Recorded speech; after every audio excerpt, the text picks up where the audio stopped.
বাংলাদেশের তাওহীদি জনতাকে ধর্ম বিশ্বাস, ধর্মীয় নিয়ম কানুন, সমাজ, সামাজিক, পারিবারিক নীতি নৈতিকতা ধ্বংস করে পশ্চিমাদের ধর্মদ্রোহী, চরিত্রহীন, অসভ্য জাতি, অপসংস্কৃতি বাস্তবায়ন করার জন্য তারা পায়তারা চালিয়ে যাচ্ছে। কত সুন্দর যুক্তি, কত সুন্দর কথা।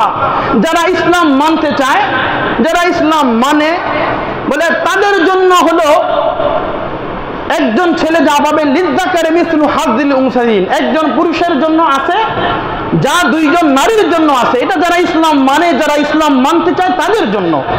আমরা যারা নাস্তিক্যবাদ রয়েছি, আমরা যারা মুরতাদ রয়েছি, আমাদের দাবি, আমাদের দাওয়া হলো আমাদের গুটি কয়েকজন এই নারী কমিশন যারা রয়েছে আমাদেরকে আমাদের নারী পুরুষের সমান অধিকার, সম্পত্তির মধ্যে উত্তরাধিকার আমাদেরকে দিয়ে দেন। যাদের মন চায় ইসলামের গ্রহণ করবে, যাদের মন চায় ইসলাম বাদ দিয়ে অন্যটা গ্রহণ করবে। ফাইজলামি যুক্তি। তাহলে রাস্তায় যে গাড়ি চলাচল করে, যার মন চায় রাস্তার ডান পাশ দিয়েও গাড়ি চালাতে পারবে, যার মন চায় রাস্তার বাম পাশ দিয়েও গাড়ি চালাতে পারবে। ফাইজলামি না এটা? কি যারা গাড়ি চালান, যারা প্রাইভেট কার নিয়ে যান, মাইক্রো নিয়ে যান, হাইস নিয়ে যান, তারা যদি রাস্তার মনে করেন যে আইন তো হয়েছে ডান পাশ দাও যাবে, বাম পাশ দাও, তোমার যেদিকে ইচ্ছা তুমি সেদিকে যাও, সম্ভব? দুর্ঘটনা, অ্যাক্সিডেন্ট প্রত্যেক দিন দেখবেন রক্তে রঞ্জিত হয়ে যাচ্ছে। এখন চিন্তা করেন, সামান্য চিন্তা করেন, আমার মা, আমার বোন, আমার স্ত্রী, আমার মেয়ে, তারা ক্ষণিকের জন্য যদি এই কথা চিন্তা করে যে হায় রে, কোরআনের যে বিধান, কোরআনের বিধান অনুযায়ী তো আমি 1 লক্ষ টাকা পাবো, কোরআনের বিধান অনুযায়ী 1 লাখ টাকা পাবো। এখন তাদের যে নীতিমালা, তাদের যে প্রতিবেদন, যে আবেদন, এই আবেদন যদি বাস্তবায়ন হয়ে যায় তাহলে তো আমরা 2 লক্ষ টাকা পাবো। ওইদিকে আবার তারা মুসলমানদেরকে আদার দিয়ে রাখছে, মুসলমানদেরকে টুপ দিয়ে রাখছে, আদার দিয়ে রাখছে যে আরে বাস্তবায়ন হোক, হলে তো তোমরাও দ্বিগুণ পাইবা, এখন তো 1 গুণ। বলে এটাকে যদি ঐচ্ছিক রাখা হয় যে ঠিক আছে অপশনাল, যার মন চায় এটা গ্রহণ করবে, যার মন চায় এটা গ্রহণ করবে। বলে এই অপশনাল বিষয় রাখা যাবে না।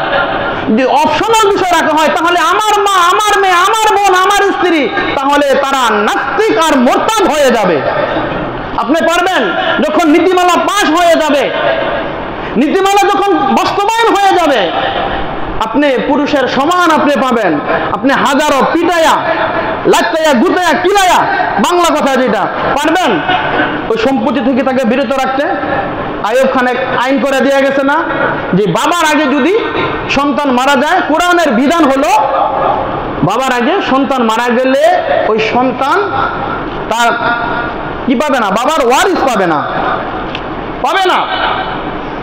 সেটা সরাসরি কোরআন হাদিস বিরোধী সংঘর্ষ, কিন্তু বাস্তবায়ন হয়েছে এখন অনেক জায়গায় করে। হ্যাঁ, আর যারা হৃদয়বান তারা চিন্তা করে যদিও কোরআন হাদিসে না পায়, এটা মানি পাবে না, কিন্তু আমরা আমার ভাইয়ের ছেলে, সন্তান, পরিবার বর্গের উপর আমরা সদয়, তাদেরকে মহব্বত করে ভালোবাসি, তাদের আমরা নিজেরা দিয়ে দেই, সেটা ভিন্ন কথা।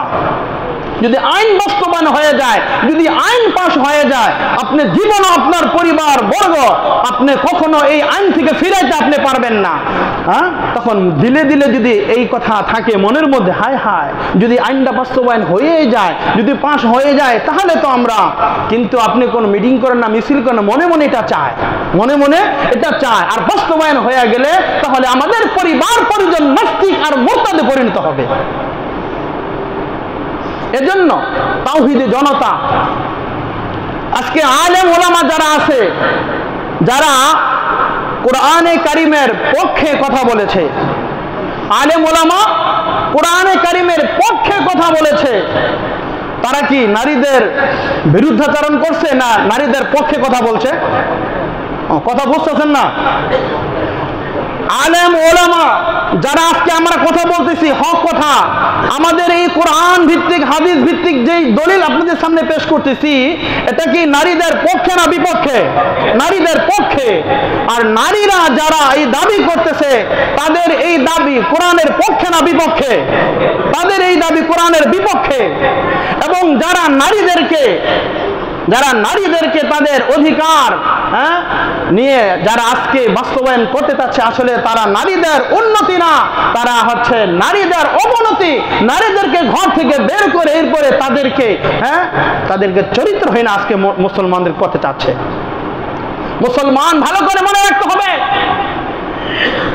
এক কথায় নারী সমাজকে আজকে বাংলাদেশের মুসলমানদেরকে, বাংলাদেশের তাওহীদি জনতাকে ধর্ম বিশ্বাস, ধর্মীয় নিয়ম কানুন, সামাজিক পারিবারিক নীতি নৈতিকতা ধ্বংস করে পশ্চিমাদের ধর্মদ্রোহী, চরিত্রহীন, অসভ্য জাতি, অপসংস্কৃতি বাস্তবায়ন করার জন্য তারা চালিয়ে যাচ্ছে। মুসলমানদের ধর্ম বিশ্বাস, মুসলমানদের ধর্মীয় নিয়ম কানুন নীতিমালা, সমাজের সামাজিকতা, পরিবারের সভ্যতা, নীতি নৈতিকতাকে তারা ধ্বংস করে আজকে পশ্চিমা এজেন্ট বাস্তবায়ন করার জন্য বাংলাদেশে চাচ্ছে। তাওহীদি জনতা, এটা ইমানি দায়িত্ব, এটা খালি মোল্লা মৌলবীর দায়িত্ব কথা বলার। আজকে ওলামায়ে কেরাম হক কথা বলছে, ওলামায়ে কেরামের বিরুদ্ধে তারা মামলা দায়ের করছে। এটা তো শুধু ওলামায়ে কেরামের দায়িত্ব না, আলেম ওলামাদের দায়িত্ব না, সর্বস্তরের সর্বপ্রকার ন্যূনতম মুসলিম কালিমা লা ইলাহা ইল্লাল্লাহ যে পড়েছে বলে তারও ইমানি দায়িত্ব এবং কর্তব্য হলো এর প্রতিবাদ করা, ঠিক কিনা? এর প্রতিবাদ করা। 1972 সালে যখন সব কিছু নীতিমালা স্পষ্ট হয়ে গেছে, এরপরে এই পর্যন্ত আইন নীতিমালার বিরুদ্ধে আজ পর্যন্ত কেউ কথা বলার সাহস পায় নাই। এই নারী বিষয়ক সংস্কার কমিশন সর্বপ্রথম বৃহৎ পরিসরে তারা এই আইনকে বাস্তবায়ন করার জন্য, তারা মুসলমানের ঈমান আকীদাকে ধ্বংস করার জন্য, মুসলমানের সন্তানকে নাস্তিক আর মুরতাদ বানানোর জন্য তারা পশ্চিমা এজেন্ট বাস্তবায়ন করার জন্য বাংলাদেশে চাচ্ছে। বাংলাদেশের মুসলমান যদি এমন ডাক আসে, যদি তাদেরকে প্রতিহত করার জন্য, তাদেরকে বাধা দেওয়ার জন্য, আল্লাহর কোরআনের জন্য, আল্লাহ রাসূলের হাদিসের জন্য যদি কোনো ইমানি চেতনা, ইমানি ডাক আসে, তাহলে প্রস্তুত ইনশাআল্লাহ। বলে এই আইনকে বাংলাদেশের তাওহীদি জনতা বাস্তবায়ন করতে দিবে না ইনশাআল্লাহ। কোরআন সুন্নাহ বিরোধী আইন বাংলাদেশ হয়তো কোরআন নিয়ে বাঁচবো, নয়তো কোরআন নিয়ে মরবো। কোরআন নিয়ে বাঁচবো, নয়তো কোরআন নিয়ে মরবো। কোরআন বিরোধী কোনো আইন বাংলার জমিনে বাস্তবায়ন করতে দেওয়া হবে না ইনশাআল্লাহ।